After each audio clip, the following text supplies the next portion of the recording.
Imagine being the most powerful man on earth, an empire at your command, armies, senators, treachery, plague, war, and yet you remain calm, still, unshaken.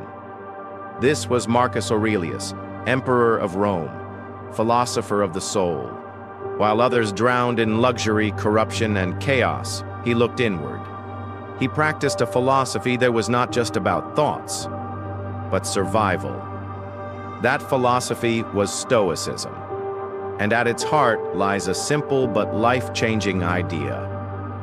If you can master your inner world, the outer world loses its power over you. To the Stoics, true happiness isn't found in pleasure or wealth. It's found in inner peace, peace that comes from understanding one thing clearly. You don't control events. You only control your response to them. Viktor Frankl, Holocaust survivor and psychiatrist, said it best. Between stimulus and response, there is a space. In that space is our power to choose our response. In our response lies our growth and our freedom. That space is the Stoic battlefield. That's where you either fall apart or rise above. Marcus Aurelius used that space constantly.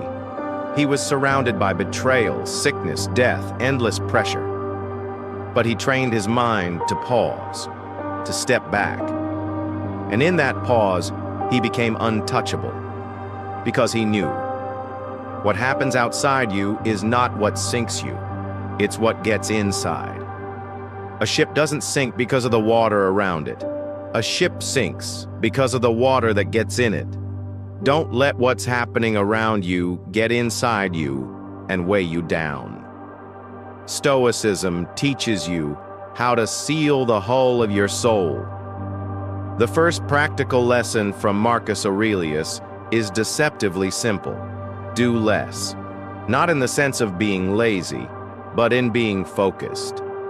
In Meditations, he writes, if you can eliminate it, you'll have more time and more tranquility. Ask yourself at every moment, is this necessary? Modern life is noisy. We chase goals we don't need, scroll through nonsense, say things we don't mean, and then we wonder why we feel scattered, anxious, exhausted. Marcus observed this 2,000 years ago. He saw people talking too much, chasing too much, wasting their lives. His solution? Cut the unnecessary, ruthlessly. That includes pointless tasks, endless multitasking, meaningless conversations, opinions that don't matter. Doing less doesn't mean doing nothing. It means doing only what matters most with clarity and full attention. And there's beauty in that, because when you do less, you can do it better, more mindfully, more intentionally. Do less also means talk less. Words have power, but most of them are noise. Marcus reminds us, many of the things we say are not only unnecessary, but harmful. Cut them away and you'll have more time and more peace. Why do we talk so much? To prove something, to fill silence, to feel seen. But the Stoic path is different. It teaches us that self-possession speaks louder than words. The calmest person in the room often has the most power because they are not reacting, they are choosing. Here's a habit Marcus would have approved of. Before bed, plan your next day, not for control, but for clarity, because waking up with a roadmap calms the mind. When we design our days beforehand, there's one less thing for the mind to worry about. Modern Stoics call this premeditation. Anticipate your tasks.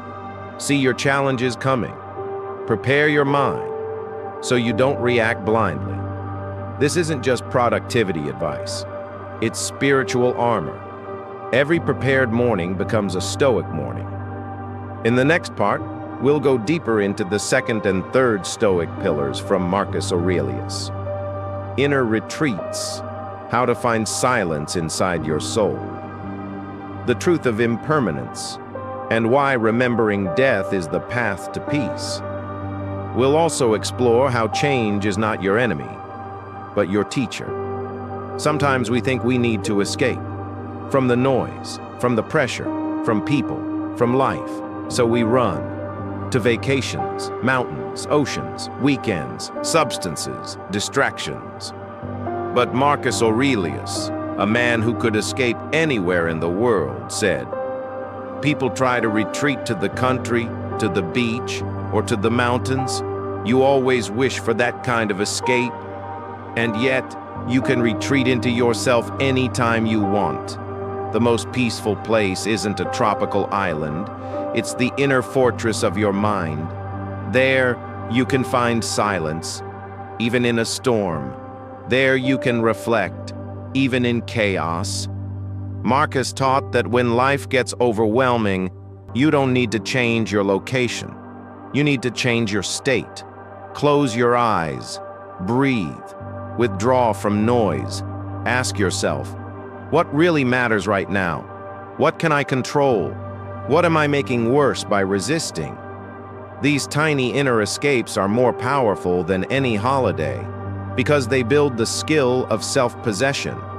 Marcus gave us 2 thoughts to return to when we need inner peace. 1. Things have no hold on the soul. They stand outside it. Disturbance comes only from within, from our own perceptions. This is a call to responsibility.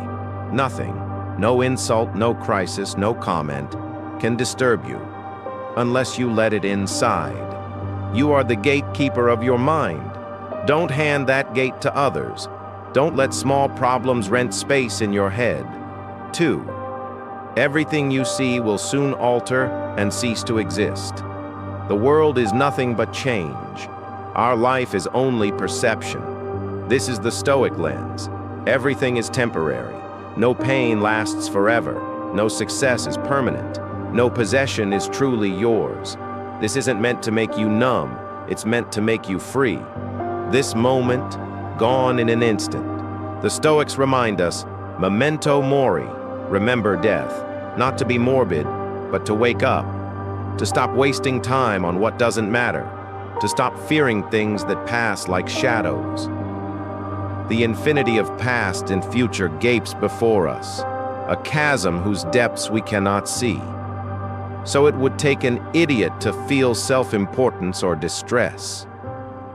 This is cosmic perspective. You are small, and that's liberating. Because if the universe keeps moving, you don't need to cling so tightly to your problems. Everything passes, the heartbreak, the failure, the fear, even the joy. So accept change. Don't resist it. Flow with life like a river, not like a dam. Calmness isn't a gift. It's not something you're born with. It's a discipline built through silence, perspective, practice. When you pause before reacting, when you choose what gets inside your mind, when you remember that everything passes. You're not just surviving, you're mastering your life. That's why Marcus Aurelius, a man who ruled the world, also ruled his own soul. And if he could do it in the chaos of empire, then we can do it in the chaos of now. Let's go back to the ship. Storms will come. The sea will rise. People will shout. The world will rage. But you are the captain. A ship doesn't sink because of the water around it. A ship sinks because of the water that gets in it. Don't let what's happening around you get inside you and weigh you down. Be a sealed vessel. Let the waves crash, but don't let them leak in. To live like Marcus Aurelius is to live by design, to choose clarity over chaos, to choose meaning over noise, to choose calm over control. You don't have to escape the world. You just have to stop letting it own you. The world will not stop changing, but you can stop breaking. And in that space between stimulus and response, you will find your power, your peace, your freedom.